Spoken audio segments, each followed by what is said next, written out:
chosen ones, this message you are about to hear is a divine revelation straight from the throne of heaven. If your eyes are on this message, your ears are hearing these words. Understand this. You were summoned. You didn't click by coincidence. You didn't arrive by accident. God led you here on purpose, for purpose. And this is your moment of divine clarity. This message is not casual. It is not cute. It is not convenient. It is a warning, a wake-up call, and a weapon, all wrapped into one. I did not come to inspire you. I came to arm you. I'm not here to entertain your emotions. I'm here to hand you a spiritual sword. Because the fire you've been feeling isn't random. The tension in your mind, the chaos in your atmosphere, the silence from heaven, it's not rejection. It's recalibration. It's a holy hush before divine movement. You're not falling apart. You're being restructured for something far greater than you've seen. Behind the scenes, something massive is unfolding. God is moving pieces you can't see. He's arranging divine alignments. He's shifting atmospheres, displacing enemies, releasing angels on assignment. He is setting something in motion so monumental, so history-altering that if he showed you the full picture, you'd fall to your knees and weep in reverent awe. And here's the truth, the enemy sees it too. He feels the tremble in the spirit realm. He hears the echo of the gates opening. He smells the birth of a new season. That's why the pressure has increased, the warfare has intensified, and the weight has felt unbearable. You're not crazy. You're not imagining things. You are in your final battle, the one that comes right before divine elevation, and hell knows it. That's why the attacks have come for your mind. That's why delays have surrounded your destiny. That's why confusion has clouded your clarity. Because if you survive this, you step into something unstoppable. If you don't quit, you step into something eternal. This is not just a hard season. This is your last battle on earth before your crown. So rise, war well, and don't you dare give up. Before we go any further, if this message is stirring something deep within you, take a moment to like this video. If you've felt God drawing you closer in this season, hit subscribe and stay connected. And don't stay silent. Drop your city and your local time in the comments. Let's watch the remnant rise from every corner of the earth. To every faithful giver using the link pinned in the comment section or super thanks feature, your offering is more than generosity. It's spiritual agreement. You're not just sowing money, you're sowing surrender. You're saying, God, I align with your will. And because of that, expect the covering of heaven, supernatural clarity, and the strength to walk boldly through whatever comes next. Let's go deeper. Let's slow this down. Let's make it plain. Imagine a woman giving birth. Before she delivers the child, there is something called labor. What is labor? Labor is pain. Labor is pressure. Labor is intensity. Labor feels like death, but it brings life. It is loud, messy, exhausting, but necessary. The womb stretches, the body shakes, the atmosphere shifts. Why? Because something that once lived in silence is about to cry out, and what's been hidden is about to be revealed. This is not just about childbirth. This is a divine metaphor. You are in spiritual labor. Now hear this. The pain doesn't mean something is wrong. The pain means something is right. The contractions in your spirit, the pressure in your mind, the ache in your soul, they're not punishment. They're preparation. God is not trying to destroy you. He's trying to push something out of you, something holy, something appointed, something heaven has been waiting for. The pain is a sign. Delivery is near. The shaking is a signal. Manifestation is coming. The discomfort is a clue. Your timeline is aligning with heaven's calendar. So why are you under pressure right now? Because you are not just existing. You are birthing. You are releasing something that didn't come from the flesh. It came from prophecy. And prophecy must pass through pressure. What you're carrying is not small. What's inside you is not ordinary, it is divine, it's generational, it's kingdom level. That's why hell is nervous. That's why people around you don't understand you. That's why your emotions are on edge. Satan can smell birthing. He senses the timing. He detects the shift. He watches the atmosphere in the spirit realm. He's trying to stop what God has already started. Before she travailed, she brought forth. Before her pain came, she was delivered of a man-child. Isaiah chapter 66, verse 7. Do you see that? Before the pain, there was purpose. Before the tears, there was a timeline. Before the warfare, there was a word. This war didn't start with you.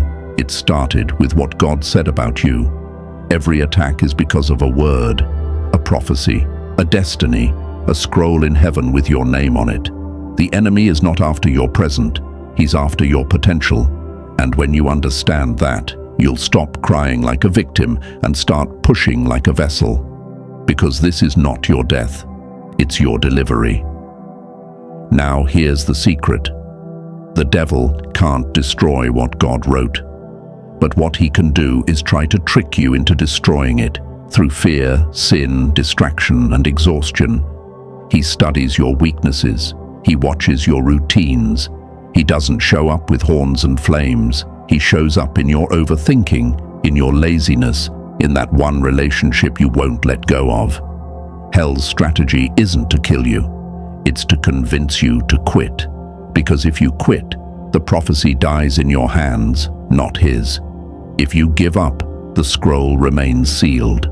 If you walk away, the promise becomes a memory instead of a manifestation. Why does he fight so hard? Because he knows what God has planned is already in motion. Your destiny is not a theory. It's a divine reality, activated the moment God spoke your name. So what does the enemy do? He can't undo what God did, so he tries to block it through manipulation. Let me break this down very simply. Like you're just learning how to read, he attacks your mind to confuse you. He doesn't throw bricks. He throws thoughts. Subtle lies like, you're not strong enough. This is never going to end. God forgot about you. You missed your chance. But the word of God stands like a sword. For God has not given us a spirit of fear, but of power, love, and a sound mind. 2 Timothy chapter 1, verse 7. You have a sound mind. Say it again until your soul believes it. I have a sound mind. You are not going crazy. You are under attack because you are carrying something sacred. He attacks your time to distract you. Not everything that's available is aligned. He sends social media addiction. He sends emotionally draining people. He sends random busyness that keeps you productive but not purposeful. Because if the enemy can't destroy you, he'll distract you. But God already warned us, walk circumspectly, not as fools, but as wise, redeeming the time. Ephesians chapter 5, verse 15 to 16. You must treat your time like it's a prophetic inheritance, because it is. Every wasted hour is a stolen seed. He attacks your energy to wear you out. Some of you are spiritually exhausted, not because you're doing too much, but because you're doing things God never asked you to do. When you're out of alignment, even small tasks feel heavy. That's why you're tired. That's why you're numb. But the word says, he attacks your energy to wear you out. Some of you are spiritually exhausted, not because you're doing too much, but because you're doing things God never asked you to do. When you're out of alignment, even small tasks feel heavy. That's why you're tired. That's why you're numb. But the word says, they that wait upon the Lord shall renew their strength. Isaiah chapter 40, verse 31. Strength isn't physical, it's spiritual stamina. You're not weak, you're running on fumes. It's time to return to the oil, return to the secret place, return to divine alignment, because obedience doesn't drain you, it fuels you. Let's break this down further. What does last battle really mean? It doesn't mean you'll never face hardship again. It doesn't mean life becomes perfect. It means this particular assignment of suffering, this long, painful season of waiting, crushing, testing, and wilderness, is reaching its final hour. But before every divine promotion, before every great unveiling, there is one last confrontation, one final test, one closing war. This isn't random, it's spiritual pattern, it's biblical protocol, and if you don't understand it, you'll misinterpret it. So let me walk you through it, step by step. Israel at the edge of the Red Sea. For 430 years, they suffered in Egypt. Then God sent Moses. Miracles erupted. Pharaoh finally released them. You'd think that was the end, right? But no. As they approached freedom, Pharaoh changed his mind and chased them with horses and chariots. Why? Because deliverance always triggers confrontation. Right before you exit bondage, the enemy launches one last attack to pull you back. But what did God say? The Lord will fight for you. You need only to be still. Exodus chapter 14, verse 14. That Red Sea wasn't just an escape. It was a burial ground for their past. And your Red Sea moment is coming too. Jesus in the Garden of Gethsemane. He had already walked in power, healing, teaching, casting out demons. He had done everything right. But before resurrection came Gethsemane, before the crown came the cup, before the empty tomb came blood, sweat, and anguish. Jesus didn't run. He didn't complain, but he felt it, the pressure, the agony, the weight of obedience. My soul is overwhelmed with sorrow to the point of death. Matthew chapter 26, verse 38. Even the Son of God had a last battle before the breakthrough, and if he did, so will you. Right now, you are not weak because you feel tired. You are not broken because your emotions are heavy. You are simply standing at your own Red Sea, wrestling in your own Gethsemane, staring down your own final battle. This warfare isn't proof of failure, it's confirmation that you're close. So close, hell can smell it. So close, demons are panicking. Because if you survive this, if you don't give in, don't give up, don't turn around, you step into something irreversible. You step into a shift that cannot be undone, and the enemy knows if you make it through this, he can't touch what's next. So fight, chosen one. This is not the end. This is the edge, and beyond this final battle is breakthrough without permission. Now let's teach this like you're learning to walk. You may be wondering, what do I do in this final battle? How do I stand when everything is shaking? How do I keep going when I feel like I have nothing left? Let's not complicate it. Let's not make it sound mystical. Let me hand you the tools, slowly, clearly, like a parent teaching a child how to walk for the first time, step by step, moment by moment, battle by battle. Step 1. Stop fighting in the flesh. Let this be your first lesson. You're not in a physical fight, you're in a spiritual one. That argument you're tempted to have, let it go. That person you're trying to change, release them. That situation you keep trying to fix with your own hands, surrender it. We wrestle not against flesh and blood. Ephesians chapter 6, verse 12. The devil wants you distracted, he wants you emotional, but God is calling you spiritual. This is not the time to clap back. It's the time to step back and get in the spirit. Step 2, strengthen your spirit. This is not about how strong your body is, it's about how alive your spirit is.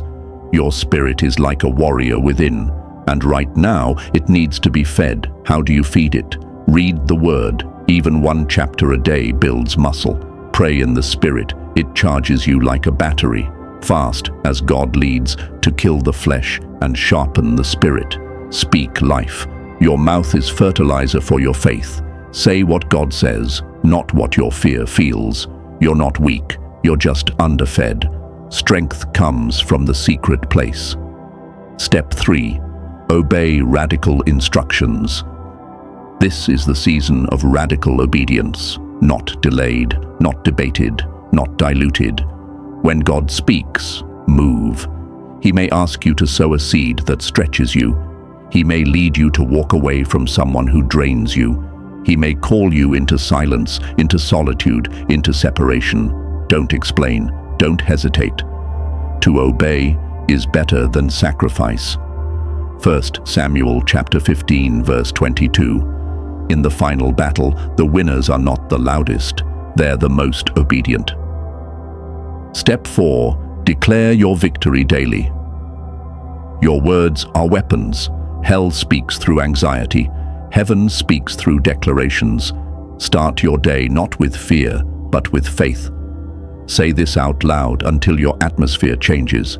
I will finish this battle strong. This storm will pass, and I will still be standing.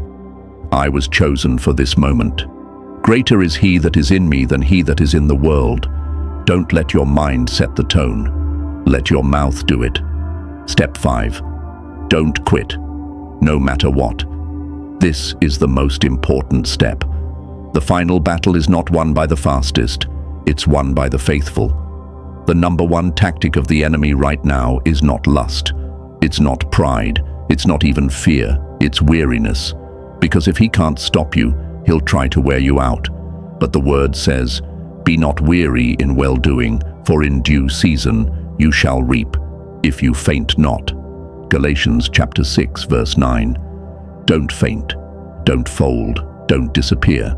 You are one push away from the promise. You are one act of obedience away from breakthrough. You are one final stand away from destiny. So stand.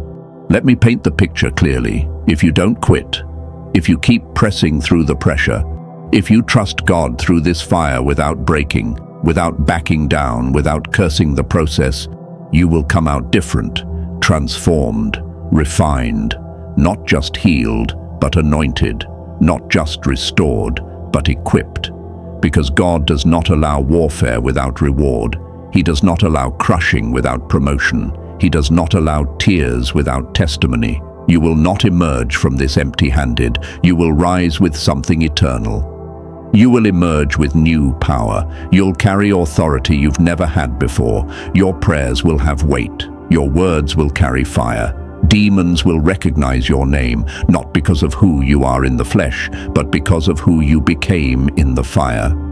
You will walk in new territory. Doors will open that were welded shut. Chains will fall that you thought were permanent. Things that were delayed for years will suddenly break loose. This final battle will unlock what 10 years of effort could not. You will receive divine visibility. People who once overlooked you will be drawn to your voice. Assignments you thought were forgotten will come alive. What God hid in you will now be revealed. You will wear a new crown. Heaven is measuring you for something far beyond human applause. Not a fake title, not a social media following, not a position bought with compromise, but eternal glory. The kind of reward that doesn't fade. The kind of honor that comes from the King himself. And it all hinges on one thing: don't quit. Hell knows this is your final battle. That's why the warfare has been surgical, precise, targeted, personal. It's not random. It's not accidental. The attacks have been hitting your identity, your peace, your confidence, your clarity. Why? Because the enemy isn't just trying to hurt you. He's trying to dismantle your becoming. He senses what's shifting. He feels what's coming. That's why the pressure intensified. That's why the silence has been deafening. That's why the discouragement has been relentless. Because the devil sees what's about to rise from your ashes. He sees the angels arriving. He sees the gates opening. He hears the sound of the new you being born in the Spirit, the one who's bold, refined, and unshakable. He knows this isn't just another test. It's the threshold, and if you cross it, you will walk in something hell can't reverse. You'll become someone the kingdom of darkness can't intimidate. And so now, more than ever, you must believe what hell already fears. You must believe what God said about you. You must stand on prophecy when your feelings fail. You must declare victory while standing in the smoke of battle, because the moment you stop speaking life, the enemy starts writing your ending. This is your final battle, and it's not to break you, but to birth you. If you fight, you will finish. If you finish, you will reign. And if you reign, hell will regret ever touching your life, because your pain will become power, your scars will become strategy, your story will become a weapon, and the same battlefield that tried to bury you will become the platform that God uses to reveal you. So rise, roar, push through the fire, because glory is on the other side. This is my last battle, and I was born to win. Every lie will fall, every delay will break, every demon will flee. I am covered by the blood. I am chosen by heaven. I am armed with divine power. I do not bow to fear. I do not surrender to pressure. I do not break under fire. No fear, no failure, no quitting. I was not built to collapse. I was forged to conquer. I was not called to retreat. I was anointed to advance. This battle will not bury me. It will crown me. I will finish this. I will overcome. And I will give God the glory. In Jesus' name, I rise, I reign, I win.